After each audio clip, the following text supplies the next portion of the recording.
ನಮಸ್ಕಾರ, ಸ್ಪೀಡ್ ನ್ಯೂಸ್ಗೆ ಸ್ವಾಗತ. ನಾನು ಚಂದ್ರಕಲಾ ನೂತನಗೌಡ. ದರ್ಶನ್ ರಿಲೀಸ್ ಆಗೋ ಪಕ್ಕಾ ಡೇಟ್ ಇದೆ ನೋಡಿ. ದರ್ಶನ್ ಮತ್ತೆ ಜೈಲಿಗೆ ಹೋಗ್ತಾರೆ 100%.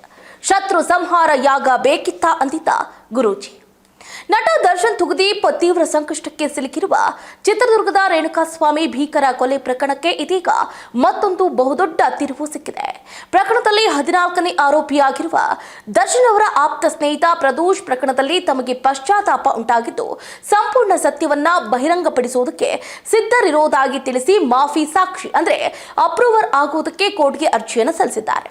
ಇದು ಒಂದು ತಿರುವನ್ನ ಪಡ್ಕೊಂಡ್ರೆ ಈ ಹಿಂದೆ ಈ ಘಟನೆಯ ಬಗ್ಗೆ ಭವಿಷ್ಯವಾಣಿಯನ್ನ ನುಡಿದಿದ್ರು ಕಾಲಜ್ಞಾನಿ ಗುರೂಜಿ ಅವರು. ಹೌದು, ಈ ಹಿಂದೆ ಅಂದ್ರೆ ಡಿಸೆಂಬರ್ 13-14, 2024ರಲ್ಲಿ ಬಿಡುಗಡೆ ಆಗಲಿದ್ದಾರೆ ದರ್ಶನ್ ಅವರು ಅಂತ ಪಕ್ಕಾ ಡೇಟ್ ಅನ್ನು ಕೂಡ ಹೇಳಿದ್ರು. ಅದೇ ರೀತಿಯಾಗಿ ಮತ್ತೆ ದರ್ಶನ್ ಬಗ್ಗೆ ಕಾಲಜ್ಞಾನಿಗಳು ಮತ್ತೊಂದು ಸ್ಫೋಟಕ ಭವಿಷ್ಯವನ್ನು ನುಡಿದಿದ್ದಾರೆ. ದರ್ಶನ್ ಮುಂದಿನ ಭವಿಷ್ಯದ ಬಗ್ಗೆ ಈಗಲೂ ಕೂಡ ಹೇಳಿದ್ದಾರೆ. ದರ್ಶನ್ ಜೈಲಿಂದ ರಿಲೀಸ್ ಆಗುವ ಪಕ್ಕಾ ಮಾಹಿತಿಯನ್ನ ಇವರೇ ಮೊದಲು ಪ್ರಿಡಿಕ್ಟ್ ಮಾಡಿತ್ತು. ಕೆಲವು ಡೋಂಗಿ ಬಾಬಾಗಳು, ಫೇಕ್ ಗುರೂಜಿಗಳು ಬಾಯಿಗೆ ಬಂದಂಗೆ ಬಹುಳೆ ಭವಿಷ್ಯವನ್ನ ನುಡಿತಾರೆ. ಆದರೆ ಇವರ ಪ್ರಿಡಿಕ್ಷನ್ ನಿಜಕ್ಕೂ ಕೂಡ ಬಹಳ ಮೆಚ್ಚುವಂಥದ್ದು. ಇವರನ್ನ ಪಡೆದಂತಹ ನಾವೇ ಧನ್ಯರು ಅಂದ್ರೂ ಕೂಡ ತಪ್ಪಾಗ್ಲಿಕ್ಕಿಲ್ಲ. ಭವಿಷ್ಯವಾಣಿ ಮಾತಲ್ಲ, ನಡೆದ ಘಟನೆಗಳ ಸರಣಿ. ಹೌದಲ್ಲ, ಒಂದು ಭವಿಷ್ಯವಾಣಿ ತಪ್ಪಿದ್ರೆ ಅದು ಕಾಕತಾಳೀಯ. ಆದರೆ ಒಂದರ ಹಿಂದೆ ಒಂದಾಗಿ ಹೇಳಿದ ಮಾತುಗಳು ನಿಜವಾಗುತ್ತಾ ಹೋದ್ರೆ ಅದು ಪ್ರಶ್ನೆ. 2024 ಡಿಸೆಂಬರ್ 14 ದರ್ಶನ್ ಅವರಿಗೆ ಜಾಮೀನು ಸಿಗಲಿದೆ ಅಂತ ರಾಜಋಷಿ ಕಾಲಜ್ಞಾನಿ ಗುರೂಜಿಯವರು ಭವಿಷ್ಯವನ್ನ ನುಡಿದಿದ್ರು. ಆಮೇಲೆ ಏನಾಯ್ತು ನೋಡಿ, ಅದೇ ರೀತಿ ಜಾಮೀನು ಸಿಕ್ತು. ಆದರೆ ಕತೆ ಅಲ್ಲಿಗೆ ಮುಗಿಲಿಲ್ಲ.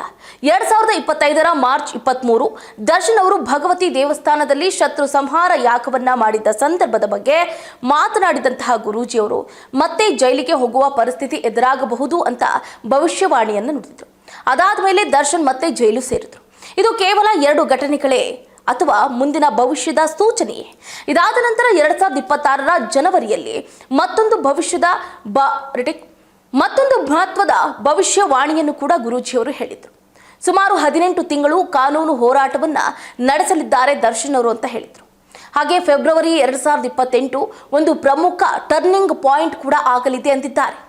ಈ ಮಾತುಗಳ ನಂತರ ಇದೀಗ ನಡೀತಾ ಇರುವ ಕಾನೂನು ಬೆಳವಣಿಗೆಗಳತ್ತ ಎಲ್ಲರ ದೃಷ್ಟಿ ನೆತ್ತಿದೆ.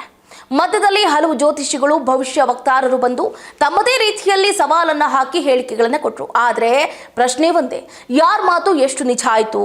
ಸವಾಲುಗಳು ಹಲವಾರು ಬಂದವು, ಆದರೆ ಕಾಲವೇ ಯಾರ ಮಾತು ನಿಜ ಅಂತ ತೋರಿಸ್ತಾರೆ. ಆದರೆ ಕಾಲವೇ ಯಾರ ಮಾತು ಎಷ್ಟು ನಿಜ ಅನ್ನೋದನ್ನ ಎತ್ತಿ ತೋರಿಸುತ್ತೆ.